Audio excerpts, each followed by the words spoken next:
It's a significant moment when your family marries into a new circle. But becoming part of the House of Windsor is an altogether different matter.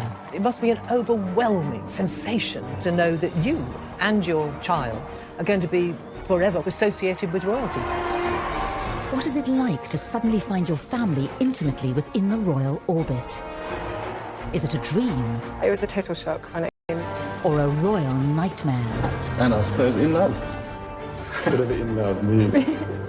Outsiders have struggled to do well when they enter the royal family. Do you ever have disagreements about things? Oh, yes. Tonight, when Fergie met the monarchy, it elevated her family to royalty.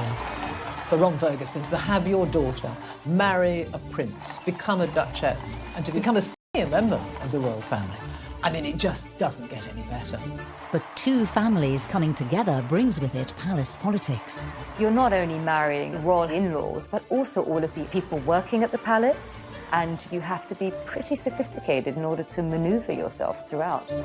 Royal insiders reveal what was said behind closed doors. Charles apparently said, look, the problem with Sarah is you just can't shut her up.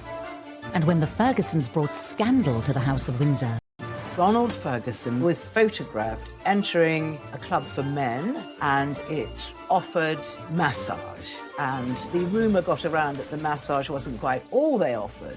we discover what happened to the royals' new relatives. Senior royals did rue the day that they had ever invited the Ferguson family to join them. And if there is any way back. What it meant for Fergie was expulsion from the royal family, and she was on her own again.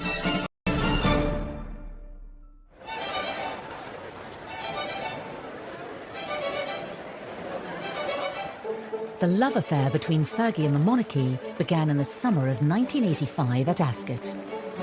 As the royals prepared to return for dinner at Windsor Castle, an unsuspecting Prince Andrew was about to be set up on a date. Prince Andrew was in the Navy, he was still a bachelor, and I think that the royal family were quite keen for him to settle down. Diana said to the Queen, you know, I think it would be lovely if we could invite Fergie. She's a friend of mine, she's about the same age as Andrew. Both were good time gals and boys, and the scene was set at Windsor Castle with a lot of booze.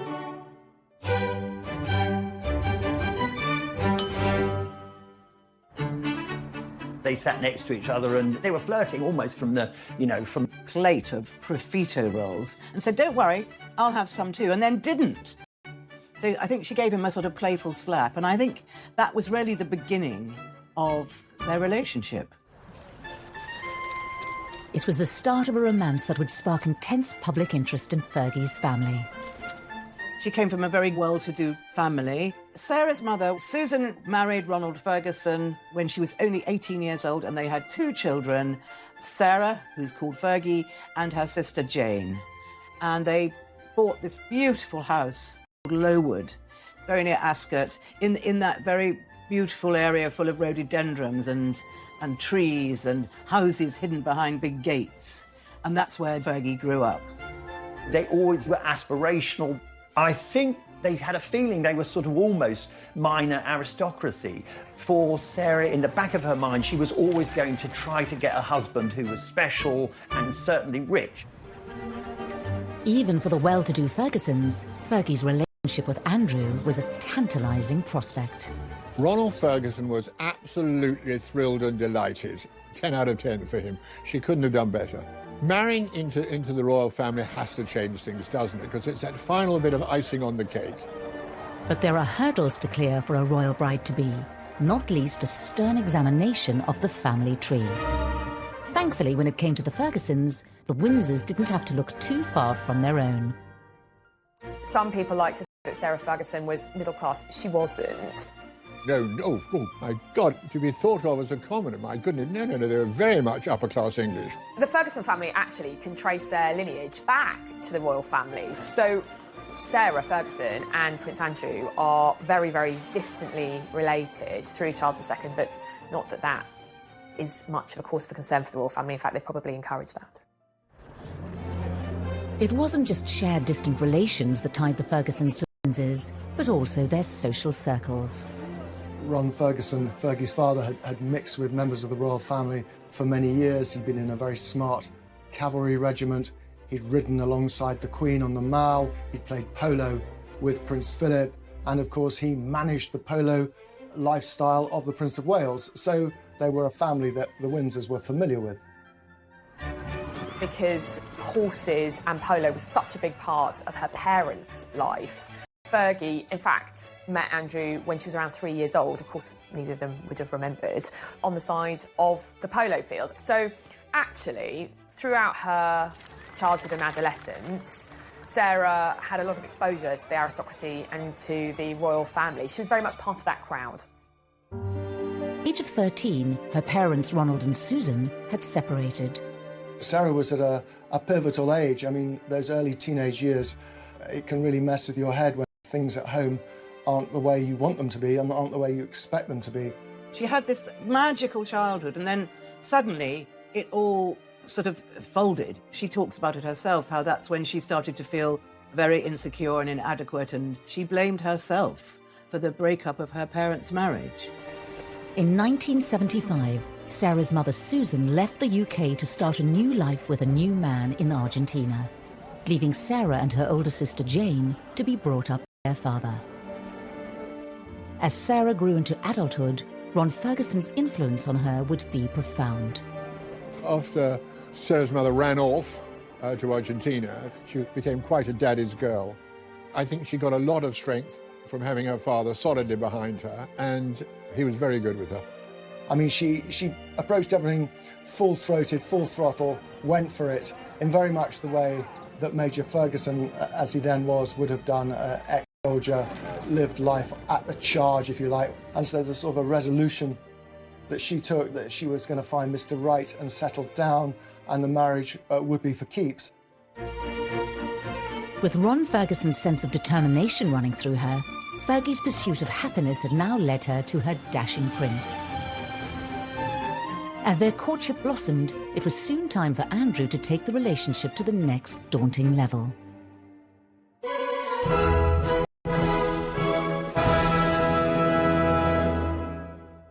Sarah was invited to Sandringham for a shooting weekend because the Queen always believed that the only way that her children are going to ever get to know anyone is to entertain them in one of the royal homes. Well, I think for Sarah to meet the Windsors is a hugely pressurising point in her early relationship with Andrew, because here you are, you're the outsider coming in. You know that everybody's gaze is on you. Her own mother and father had been to Sandringham for shooting weekends, and obviously they had told her what to do. So she was not completely ignorant of how it was going to work, but she was very nervous. So I think she found herself in that situation feeling, I don't know if they're going to like me, I also want them to absolutely adore me, and all that at once can be a pressure cooker situation for things to go monumentally wrong. And I think in Sarah's case, they kind of did. When she walked into the double sitting room at Sandringham, I think she tripped over one of the Queen's corgis and she spilt her drink. And then in her fluster, she just thought, who are all these people? So after that, I wonder whether, from Sarah's point of view, what she wanted to do was redouble her efforts to really please them and be the perfect person in their eyes.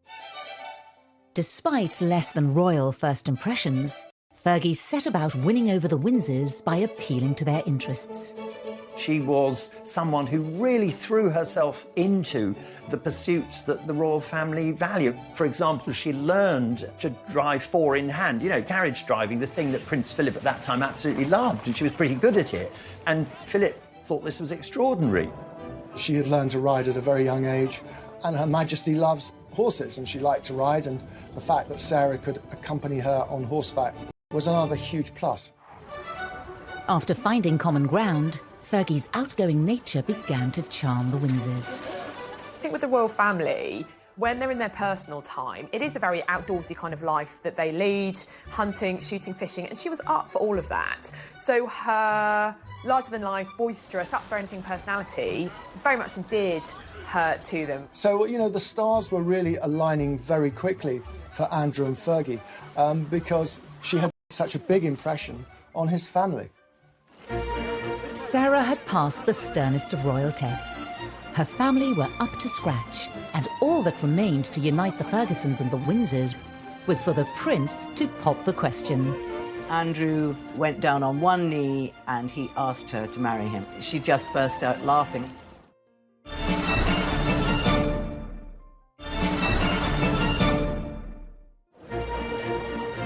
By February 1986, Sarah Ferguson had been dating Prince Andrew for less than a year. After a whirlwind romance and winning over the royals at Sandringham, Fergie was whisked away to Scotland, where Andy had an important question to ask her.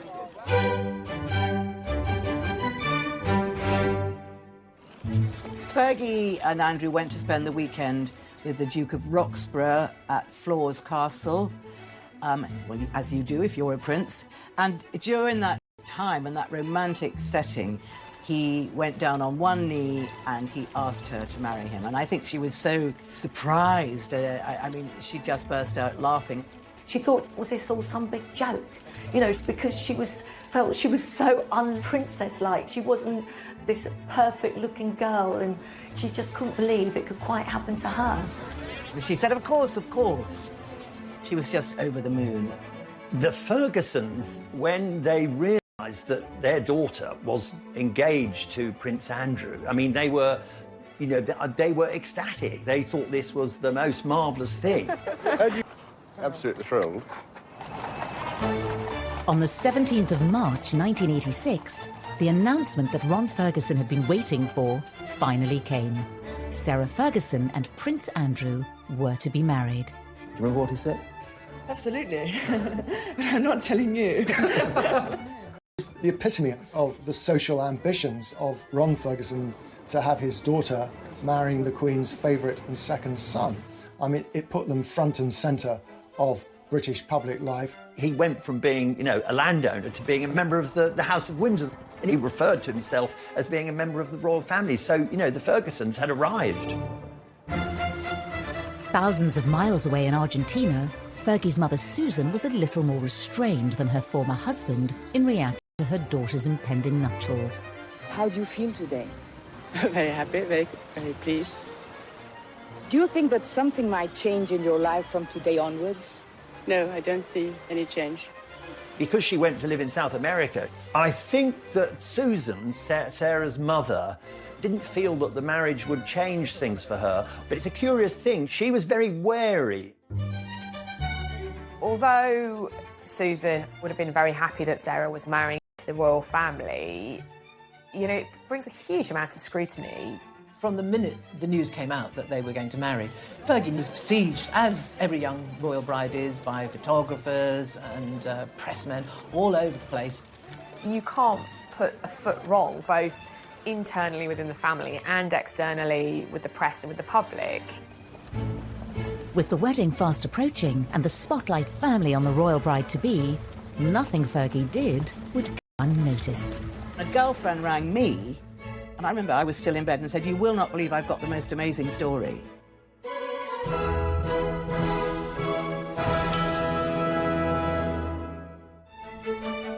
Sarah and other people at the hen night, including Diana, dressed up as police women and were supposed to set off for Annabelle's nightclub where Andrew was having his stag night. But before anyone knew it, the real police arrived and sort of bundled these girls into the back of a police van, at which point Diana apparently pipes up, said, "Anyone got any smoky bacon crisps?" And suddenly it dawns on these coppers who are hauling these girls off to sort of West End Central Police Station that they got the Princess of Wales in the back. And, oh my God, it's Sarah Ferguson, the royal bride-to-be. Obviously the girls were let out, nothing happened, but the night was still young. So Fergie and Diana decided to make their way to Annabelle's. At that time, Annabelle's nightclub in Berkeley Square was the most exclusive. On the floor, bottles of champagne were being fired in every direction. I mean, it was a bit of a riot. What the girls then did, as Prince Andrew was coming back from his stag do, as he was about to enter Buckingham Palace, they got the policeman to stop him getting in. And Prince Andrew then started reversing back. I mean, this is one hen do I wish I had been on, let me tell you.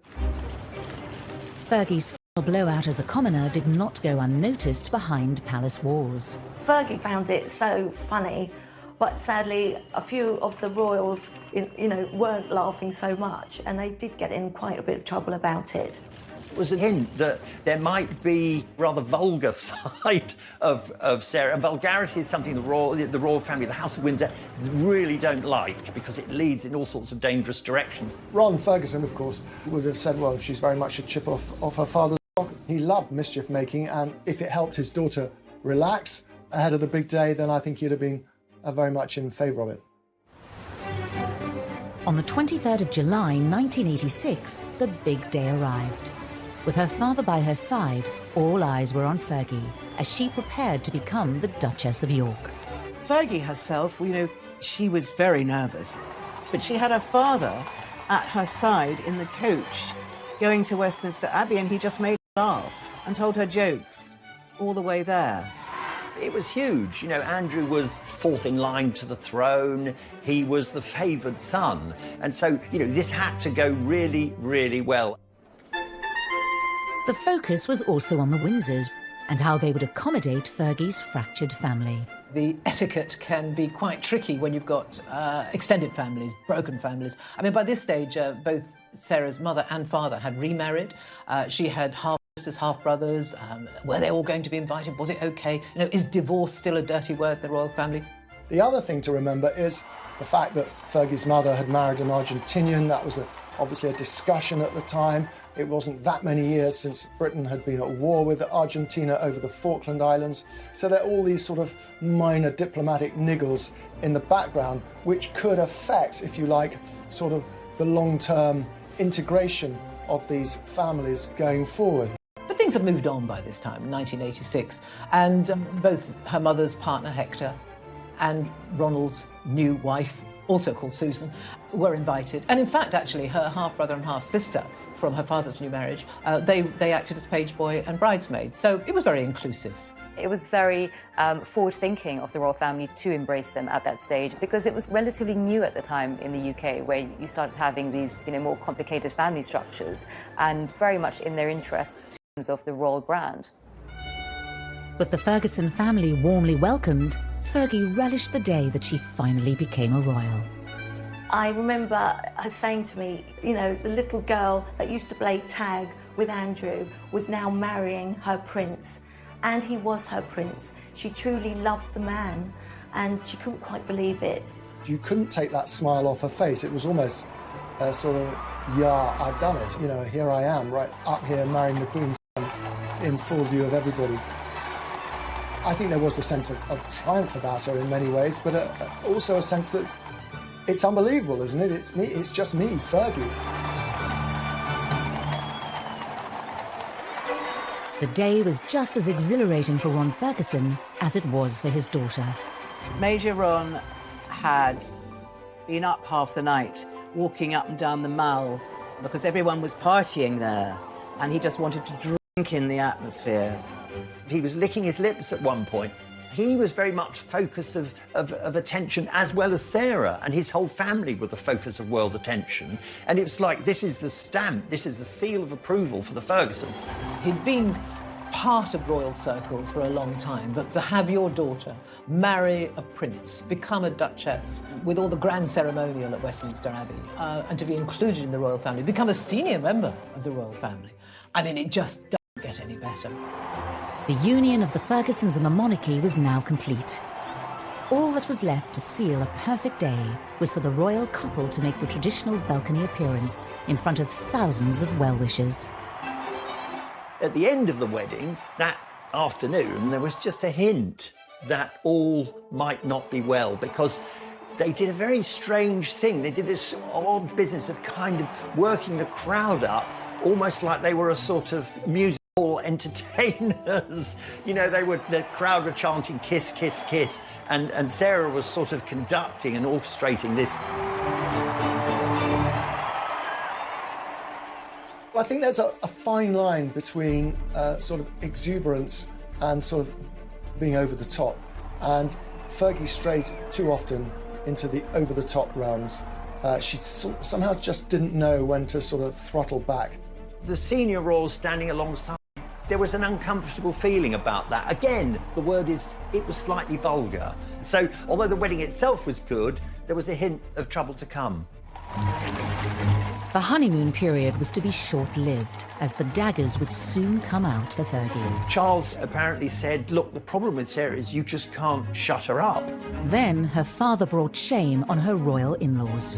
Ronald Fergie offered massage, and the rumour got around that the massage wasn't quite all they offered. And the Fergusons' royal dream quickly turned into a nightmare. Fergie knew she had to face her mother-in-law, and the Queen was absolutely furious.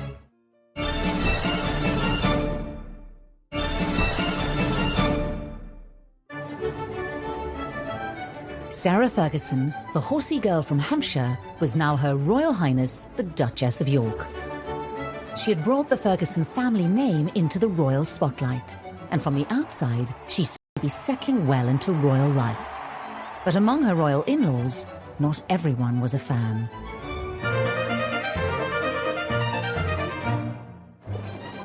Anne was probably the only senior royal who, right from the start, was very wary of Sarah. I mean, she called her the outsider. One of the problems for Anne was that she was outranked by Sarah, and officially at least, strictly according to protocol, she should have curtsied to Sarah, and that was never going to happen.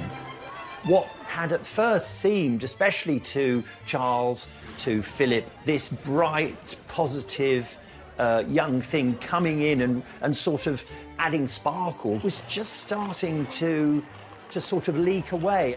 Charles apparently said, look, the problem with Sarah is you just can't shut her up. She could be fun some of the time, but just not all the time, because it was giving them a headache. The Queen was the one person who, you know, remained steadfastly loyal and absolutely loved being in the company of her daughter-in-law, far more than she liked being with Diana. Fergie loved dogs, Fergie could ride, Fergie could do everything that Diana couldn't do. Sarah's husband, Prince Andrew, returned to sea, and Fergie had to leave her old life as a Ferguson and navigate the new world of the Windsors by herself. Whenever you marry, you also marry the family to a certain extent. But when you marry into the royal household, it's a completely different level, because all of a sudden, you're not only marrying into the in-laws, but also all of the advisors, the people working at the palace. It's like a huge corporate structure. There are different factions, different agendas, and you have to be pretty sophisticated in order to maneuver yourself throughout. I think she felt quite trapped by the grey men at the palace who didn't like her. I mean, the fact that the Queen was her ally wasn't really enough, because the Queen didn't get involved in the minutiae of Fergie's everyday life. So she was under the control of the palace, and they didn't like her. They saw her as too extravagant, too loud, too flamboyant. In a certain manner. That wasn't Sarah. Sarah was this huge, bubbly personality. People think that living in a palace, wow, how glorious being this princess. She wasn't. It was the reverse. It was very bleak, it was very lonely, and there was no escape from it. Well, both Fergie and Diana fell foul of the system. So, you know, every 20 minutes you've got an appointment and you have to keep that appointment, and you can't be late, and you've got to be dressed a certain way, you've got to speak a certain way, and you've got to deal with things a certain way. And if you step outside of the system, you're in trouble. Despite Fergie's problems within the palace, her place in the Windsor family was strengthened when she gave birth to Princess Beatrice in August 1988, the fifth in line to the throne. So, after 4.5 days, the York family, and now we can call them a family, left the Portland hospital. But who does she look like? Is it her father? Or is it her mother? House of Windsor or House of Ferguson? Well, only you can decide that. Ferguson blood is now part of the royal lineage. It kind of cements that relationship between the in-laws, in this case the Fergusons, and the royals. 2 years later, another baby, Princess Eugenie, joined the York family and became sixth in line to the throne.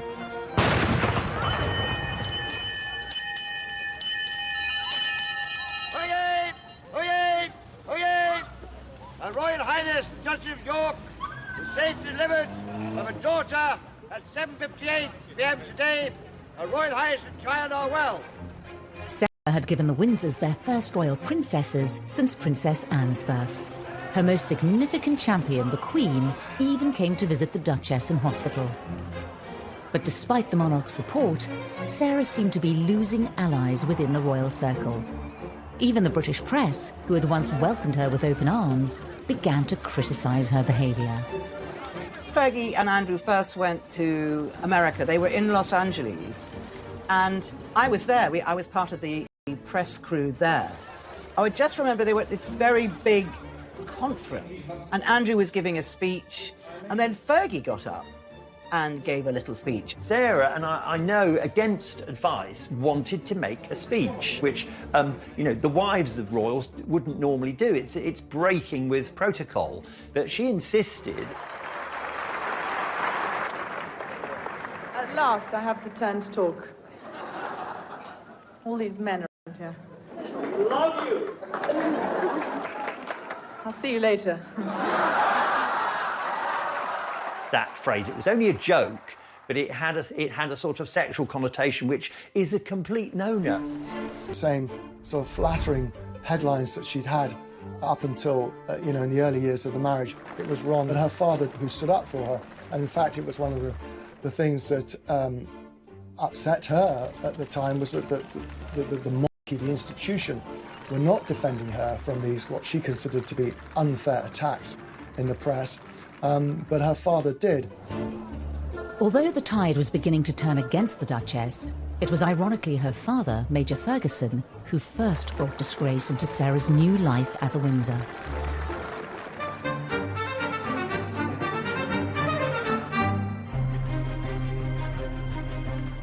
Well, in 1988, there was a huge scandal about Ronald Ferguson being photographed entering a club called the Wigmore Club. Now, the Wigmore Club was a club for men, and it offered massage. And the rumour got around that the massage wasn't quite all they offered. It was deeply embarrassing for Ron Ferguson because he was enjoying the sort of reflected glory of being associated with the Windsors, and then all of a sudden he had his antics just splashed all over the front cover of all the tabloids, and of course must have deeply embarrassed his daughter.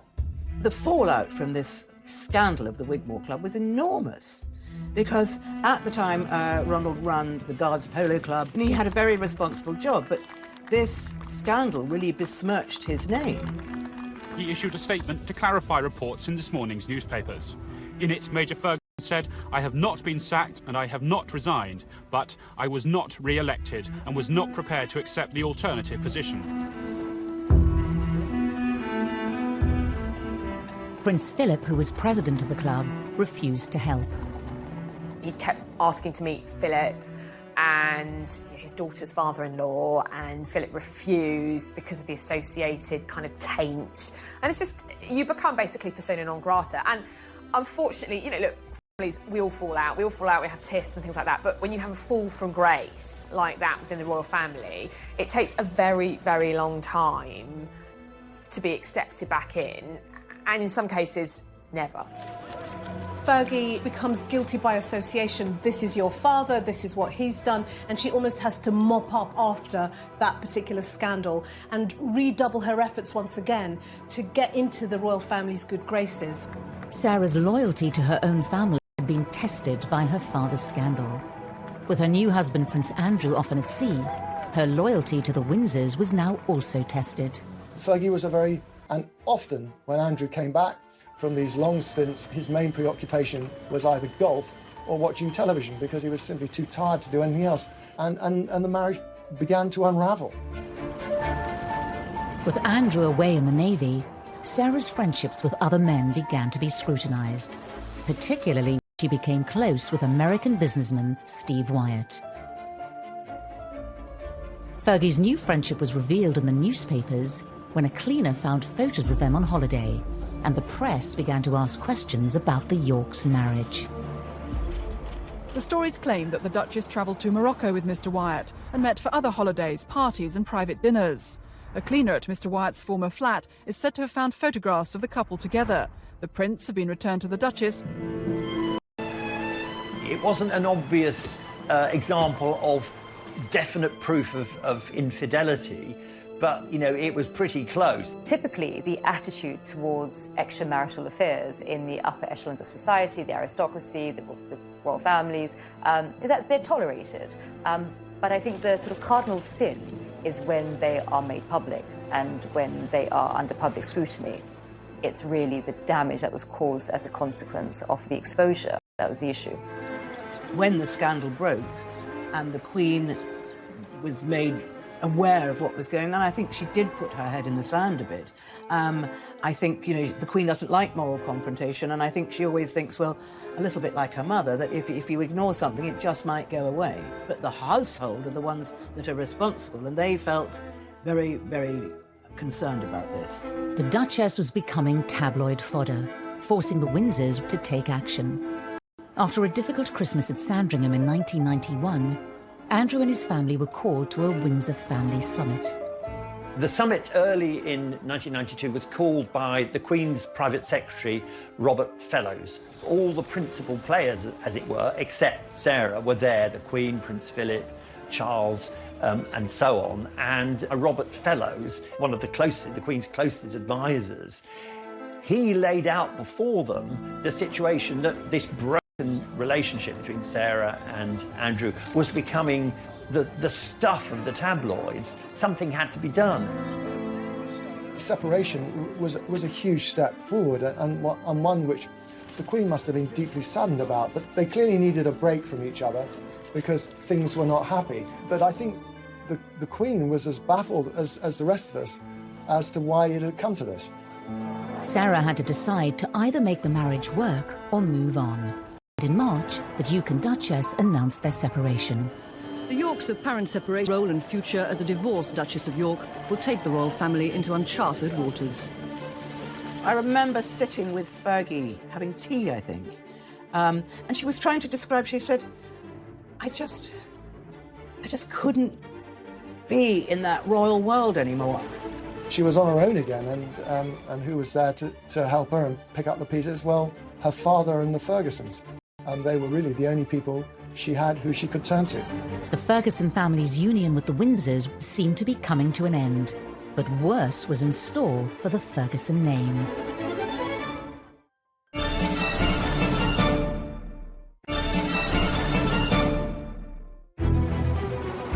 In March 1992, after just 6 years of marriage, Sarah officially separated from Prince Andrew.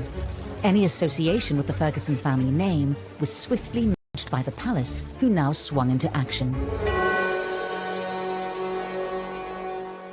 After the separation was announced, all Sarah's formal appointments, all the events that she was booked for, they were all cancelled. Fergie's royal life stopped. Once you've stepped across a certain line, you're cast into outer darkness, and that's what happened to Sarah. The press speculated that Fergie could re-enter the Windsor fold by somehow repairing the marriage. Then rumours began to circulate of a new man in her life, John Bryan. Fergie was in a very distraught state, so her friend of the moment, who was her financial advisor, supposedly, John Bryan, decided, let's get away from it all. I'll rent a villa in the south of France, and Fergie and I will go there with the children and the nanny, and we'll just have a break. But unfortunately for them, photographers found them immediately. Unknown to Fergie and John Bryan, they had been caught by the paparazzi. Sarah later flew to Balmoral to stay with the royal family on their annual summer break. The morning's newspapers are all laid out on a side table in the breakfast room in Balmoral, and that morning's newspapers were filled with pictures of Sarah Ferguson.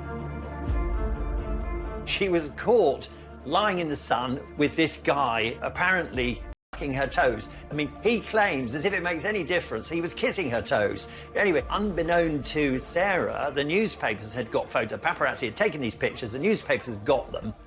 These are the pictures that the Queen and her son, the Duke of York, will have seen at the breakfast table at Balmoral this morning.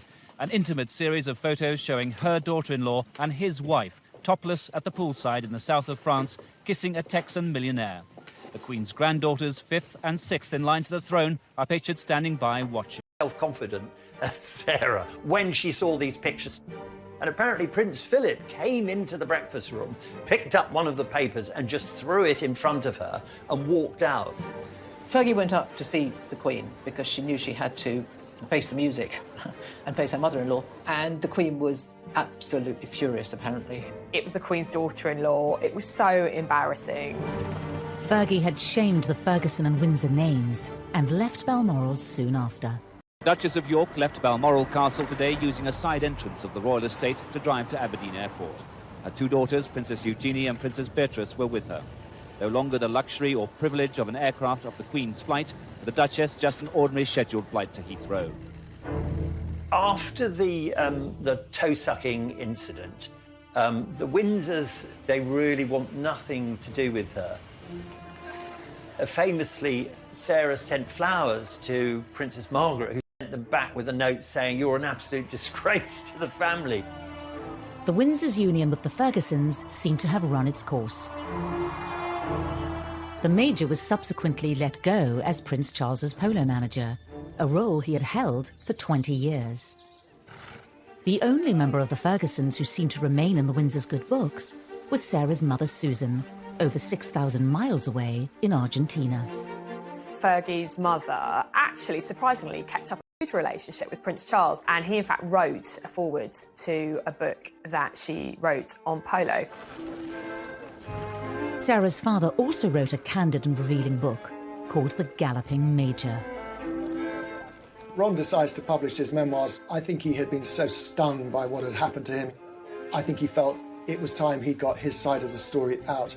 So we got from this book his sense of dismay at how he'd been treated by Prince Philip when he'd lost the Guards Polo Club, and then his real sense of absolute bitter disappointment at Prince Charles, who he counted as a close friend, for the way that he was sort of dispatched from his job as his polo manager. He just thought he'd been thrown to the wolves. And he was extremely hurt. After all, his grandchildren were royal, and so he was linked to them. But, you know, so I think it was a very sad moment for him, you know, after years of loyalty, that he was completely thrown out. Once you're out in the cold with the Windsors, you don't come back, no. Fergie was out of the royal family, and divorce proceedings began between her and Prince Andrew. But as the mother of the fifth and sixth in line to the throne, she still had to navigate the world of the Windsors. Well, basically, after the breakup of the marriage, the family is incandescent with rage with her, because he feels that she's let down the monarchy, which he has spent his entire life supporting, i.e. his wife, the Queen. And in a few years, Fergie had reduced the reputation of the monarchy to shreds in his mind, and he was absolutely not going to put up with it. And he said to the Queen, "She is not coming here. She's out. I don't ever want to see her again." In the wake of Sarah's divorce from Andrew, the custody of the two Windsor princesses became an issue. The Queen is being advised that a quick and clean divorce is now needed to protect the monarchy itself, as the marriage of her second son falls so publicly apart. The Queen is reported to be determined that her grandchildren, Princess Eugenie and Princess Beatrice, should remain within the royal family, even if the Duchess decides to live abroad. It was put forward as a serious suggestion by the House of Windsor, by the royal family, largely because they feel they should be always in control, that they, or rather Andrew, would have custody of the children, and Sarah would be not exactly pushed away, but she would have visiting rights. And I know at the time, Sarah's father was absolutely outraged and spoke to the press of his horror. He outspokenly defended his daughter when there were suggestions in a newspaper that she may lose custody of her children as part of a divorce settlement. I think it's absolutely monstrous and quite unbelievable that there should be these suggestions that she should. I think it's hurtful, it's desperately hurtful, and I think it's inhuman and cruel. Sarah and Andrew eventually agreed to co-parent their children. But for the two royal princesses, Windsor family gatherings had to continue. Your children become the royals' children, and that meant Christmas at Sandringham with Prince Philip, the Queen, and all the other members of the royal family. The Queen loved having her grandchildren around her, but it did present a major dilemma for Fergie, because Fergie was not invited. Fergie would be offered the house on the Sandringham estate. She would stay at Wood Farm, and the children would go to the big house and be with their father and mother, and they found this a little difficult to understand. I think it was Beatrice that said to her mother once, "Aren't you good enough for them? Mummy, I don't understand." So it was all a little awkward and very sad. Ron, of course, found this quite monstrous, the way that his daughter was treated. He felt that the Windsors had really been very cold. In 2000, Major Ron lashes out at Prince Philip for not inviting Sarah to Christmas Day lunch at Sandringham. And I think he shows great empathy for his daughter and great understanding that, you know, she's suffered enough, don't you think? Let her back in, at least for Christmas dinner. And I think that's why he steps up with this enough. Sarah and Andrew officially divorced in May 1996. Fergie could retain the name Duchess of York, but was stripped of her Royal Highness title.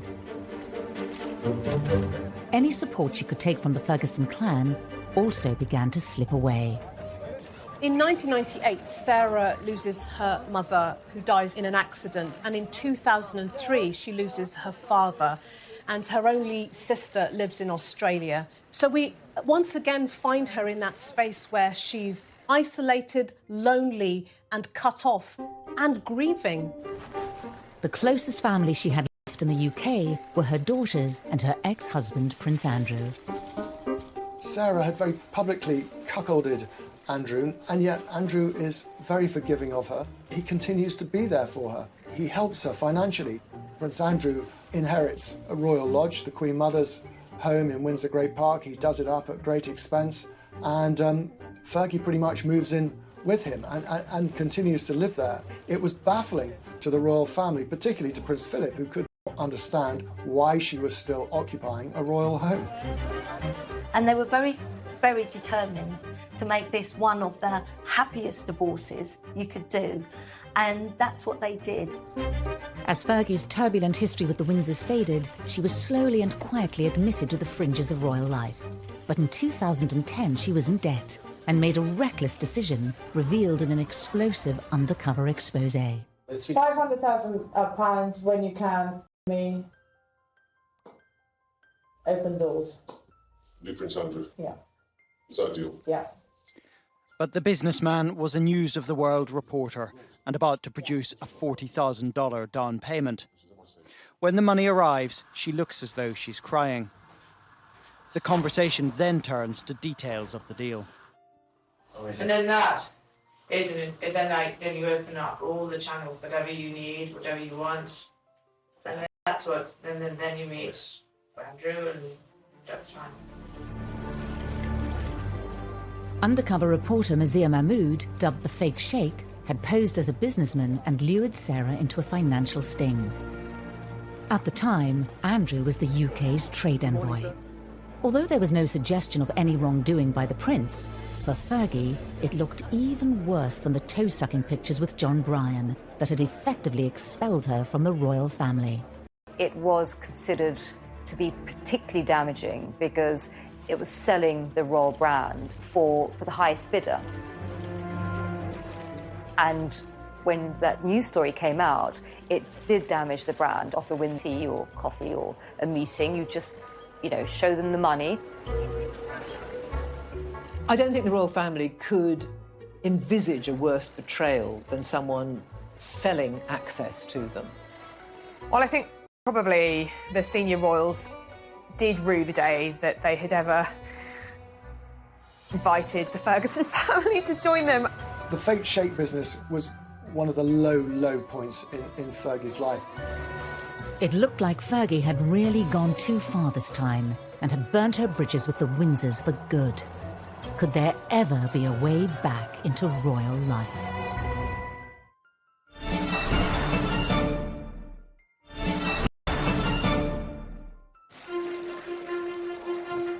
In the face of scandals, affairs and divorce, there were only two things that joined the Windsor and the Ferguson families together indefinitely. Their names were Beatrice and Eugenie. The children are the glue between the Fergusons and the House of Windsor, and that glue is unbreakable. Having grown up in the shadow of their parents, as young women they found themselves torn between the Windsors daughters and Fergie. Beatrice and Eugenie, by this time, are adults. They're very conscious of their position within the royal family. But they also have this relationship with their mother, who is such a pivotal part of their lives. I'm here for you, Mom. Yeah, thanks, Mum. I see myself as a mini mummy. So I kind of have this sort of image that anything you could do, I want to do better. So I want. I have to tell you, that's easy. The product of two strong but very different families, they would ultimately have to pave their own way. Their mother Fergie was once again out in the cold. Sarah, why did you use Prince Andrew's name to further financial gain? Her scandal with the fake sheikh was a step too far for the royals. She needed to get away from the UK and flew to America to film a series called Finding Sarah, where for a reported fee, she publicly examined her behaviour. I can't get over the stupidity of me, you know. The first person who said it was my father-in-law. For such a smart woman, why does she behave in such an idiotic way? We see a woman here who has hit rock bottom. We find her at this time in this space trying really hard to make sense of what she's been through and looking at her journey from that little girl who went through her parents' divorce to her own divorce, to her own mishaps, and trying to find redemption in making sense of her own life. Back in the UK, Andrew was making sure his second son and the spare, not the heir, has been very exercised with the role and with the standing of his two daughters. The young women constantly had to walk the tightrope of being a Ferguson with their mother and a Windsor with their wider family. It's almost a sort of split world. The wild side of them can come out when they're with Sarah, and it certainly does. And then the restrained side, they perform for the royal family. The Queen loved Eugenie and Beatrice. They've done terribly well, considering the hot water that their grandfather and their mother and father have got themselves into. This tug of war for the princesses reared its head in the most public of settings. In 2011, the royal family came together to celebrate the wedding of Prince William and Kate Middleton. Royal weddings are a chance for us to have a window, a peep into the Windsor world. It tells us who's in and who's out. In 2011, Fergie was plainly still very much out. Princesses Beatrice and Eugenie were invited along with their father, but Fergie was left firmly out in the cold. I've always thought it's incredibly harsh, actually, for the girls to be invited to things like the wedding of William and Catherine, you know, prominent role in that, and their mother not to be there. The wounds were still raw for the royal family, and the split between the Windsors and Sarah Ferguson seemed irreparable. When she wasn't invited to Kate and William's wedding, it was extremely hurtful for her. As she said to me, you know, she was the last girl to go down that aisle. Sarah felt a real knife in the heart that she couldn't be with her daughters. That was a real nail in the coffin for Sarah. But even the princess's appeal only went so far with the Windsors. Andrew and brother Charles had reportedly been at odds for years over the role of the princesses in the future of the royal family. He wanted them to be treated as senior royals, and they're not really. He wanted all the trappings, the money, the protection that goes with that role. And he foresaw their future as being full-time working royals. This is not how Prince Charles sees it. He wants a slimmed-down monarchy, and he didn't want them being part of the royal finances. Andrew's ambitions were not helped by his daughter's apparent appetite for the high life. In 2015, despite working, Beatrice had been photographed on numerous foreign holidays. People made it a mission, I suppose, to find her in various parts of the world, and she did take a lot of holidays. And she was pictured, it seemed, every other week partying here or there, skiing in Verbier or maybe in Ibiza at a party. Beatrice and Eugenie's attitude to holidays and working life was famously parodied in the comedy The Windsors. Oh, just wanted to check a couple of points on the contract. It says Monday to... Oh, and it says 30 days holiday a year. As though I'm not messing off that. There's almost that bias to see them from a much more negative lens. Your mum did that, and that's why you're like that. Your dad behaves like that, that's why you do that. And so I think from their point of view, sometimes it can feel incredibly unfair. The princesses were now going to have to pay their own way. In 2016, it was reported that Prince Charles turned on a written request to the Queen from Prince Andrew. He had asked that the princesses be funded by the sovereign grant. There is a lot of tension now between Charles and Andrew. Andrew has always assumed that his daughters will be funded by the sovereign grant, that they should be, you know, central to what the royal family does, being real working royals, and now they're not going to be. For Fergie herself, there was also a glimmer of hope. After Prince William's wedding, the Queen started cautiously inviting Sarah to some events. She's occasionally invited to Balmoral. She's been to Ascot. I think the Queen is mellowing in her old age. I think very tentatively the Queen is sort of saying, OK, look, we're just going to try this, but if you put a foot wrong, it will all stop again. Then in 2018, there was a thawing of relations. Prince Andrew and his daughters were invited to the wedding of Prince Harry and Meghan Markle. But so too was a new key guest. When Harry and Meghan married, he made it very clear that Fergie should be invited to the formal wedding. Harry was probably using the invitation as a sort of a reconciliation, an olive branch. He knew that Fergie was not popular with some members of the royal family, but he wanted her there because she was important to him and to his childhood. It was seen as a sign that maybe she might eventually be forgiven. The crowd were cheering, and she just couldn't believe that they were all cheering for her. They were shouting, Fergie! Sarah walks in with great assurance. You'd think, you know, she might have crept in by a side door. Instead, she comes in and almost says, look at me, I'm here, I'm great. And for once, she felt welcomed. Fergie was back. Harry was not the only royal getting married that year. Princess Eugenie had her self-found love and was due to marry Jack Brooksbank only months later. It was to be a test of the status of Andrew and Sarah Ferguson in the royal family. Princess Eugenie's wedding to Jack Brooksbank was really the string that pulled Fergie back onto the periphery of the royal family, because she's mother of the bride. There's no way that she couldn't be invited, and I think it was a uniting of the family.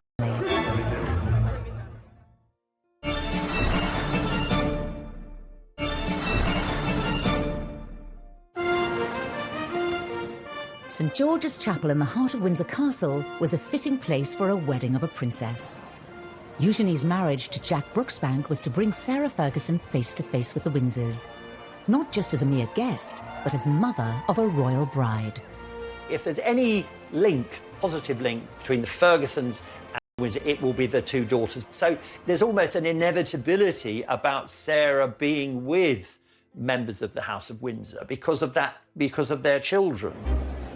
But while the Queen had been cautiously warming towards Fergie, this didn't extend to her husband. For many, many years, Philip absolutely refused to have anything to do with Fergie at all. And if she walked into a room, if she happened to walk into a room, which was pretty rare, he'd exit stage left immediately. It was Sarah Ferguson, who had walked down the aisle 2 years before, who was the most nervous on the big day. Having not been part of the royal family for so long, she didn't want to put a foot wrong. She only just beat the bride to the door of St George's Chapel, and she got out just waving, and she was like on ebullient form. In the crowd, there was a welcome reminder of the Fergusons of days gone by. She had spotted her mother's best friend who had come to see her on this momentous occasion. Suddenly, there she is. Her daughter's getting married in St George's Chapel. The church is full of her friends, and she is in the sort of number one mother of the bride position. So it was immense social rehabilitation. But as the guests gathered inside the chapel, there was some nervousness around the arrival of a key royal guest. There was a huge amount of speculation before Eugenie's wedding about whether Philip would finally give way and be in the same building as Fergie. He managed to make it to St George's Chapel and took his place in the ceremony, not far from Fergie. It obviously marks some kind of thawing in the relationship. Perhaps when you get to that very great age that Philip is at, you start seeing things a little differently. Fergie had a qualified return to the fold as guest of honour in the heart of Windsor Castle, for her daughter would always be a Windsor. But she was carrying with her a physical reminder that she would always be a Ferguson. Sarah carried her mother's handbag that was a little sign and a show of love and affection for her mother, who sadly couldn't be there on the day. She obviously, was very sad that her own mother wasn't around as much for her growing up, and she wanted to be there every step of the way for her girl. But within a year, spectacularly from grace.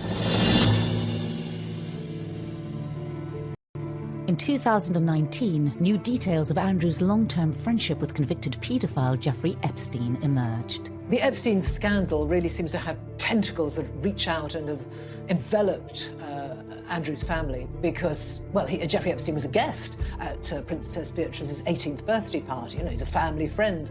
When Fergie was in one of her many money troubles, she turned to him for a loan. So it's very intertwined, really. He decided to do this interview. He'd only just told the Queen he was going to do it.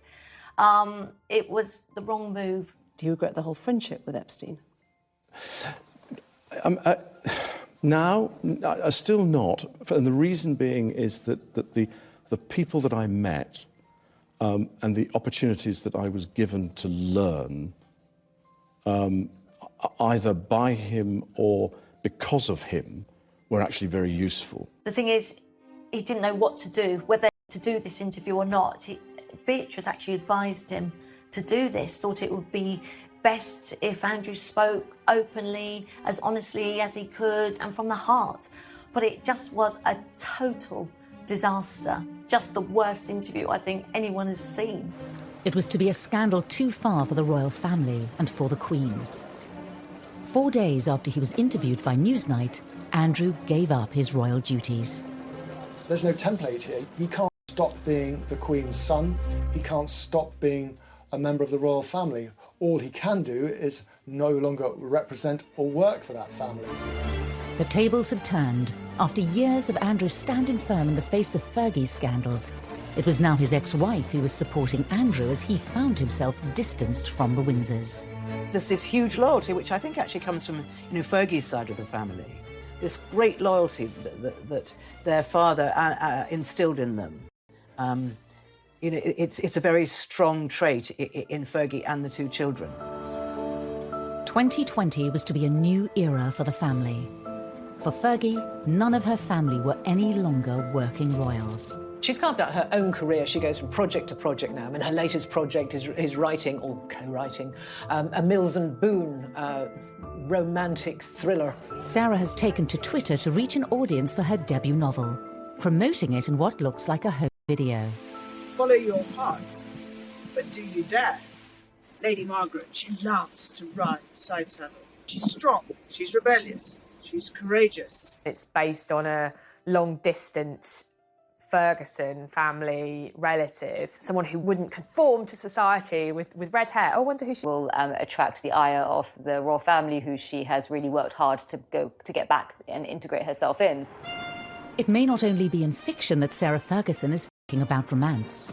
Fergie and Andrew's close relationship has fueled rumours that they could retie the knot. Will Sarah and Andrew marry again? Will they remarry? Never say never, that's what I say. I'd love it if they did. I think the girls would love it. Whether they will or not is another thing. But much water has passed under the bridge since the heady days of 1985. With the Windsors, even moments of reconciliation will never mask the fact that for Fergie and Andrew, things will never be the same again. I think Andrew and Fergie are the most married divorced couple that I know of, but real marriage? No, not a chance in hell. She doesn't want to get back into the straitjacket of royal life. She wouldn't be accepted anyway. There's no place for Fergie. As Fergie, Prince Andrew and the princesses look to the future, the Ferguson name may not hold the same power as it did. I think now it's Andrew and Fergie, really, who are the royal outcasts. I would suspect that the royal family are rather hoping that Andrew and Fergie will sort of quietly fade away without any more embarrassments. One thing is for certain, in royal circles, Fergie will never be forgotten. Fergie would never be free of the Windsors. The Windsors were never going to be free of Fergie. However much some members of the royal family and maybe the establishment and maybe the grey men at the palace may want to permanently distance Fergie from the monarchy, it won't happen because those two royal princesses are the bond between the Fergusons and the royal family. They really do bring the royal family together, and that is thanks to Sarah, because she's been the most wonderful mother to these girls. They will remain in the public eye. They will remain of public interest. And so that bond will never be severed.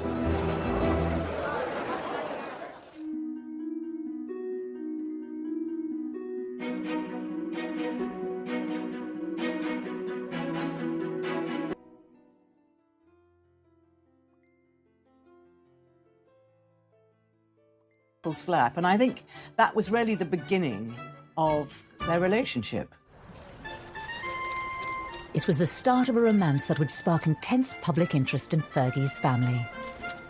She came from a very well-to-do family. Sarah's mother, Susan, married Ronald Ferguson when she was only 18 years old, and they had 2 children, Sarah, who's called Fergie, and her sister Jane. And they bought this beautiful house called Lowood, very near Ascot, in that very beautiful area full of rhododendrons and trees and houses hidden behind big gates. And that's where Fergie grew up. They always were aspirational. I think they had a feeling they were sort of almost minor aristocracy. For Sarah, in the back of her mind, she was always going to try to get a husband who was special and certainly rich. Even for the well-to-do Fergusons, Fergie's relationship with Andrew was a tantalising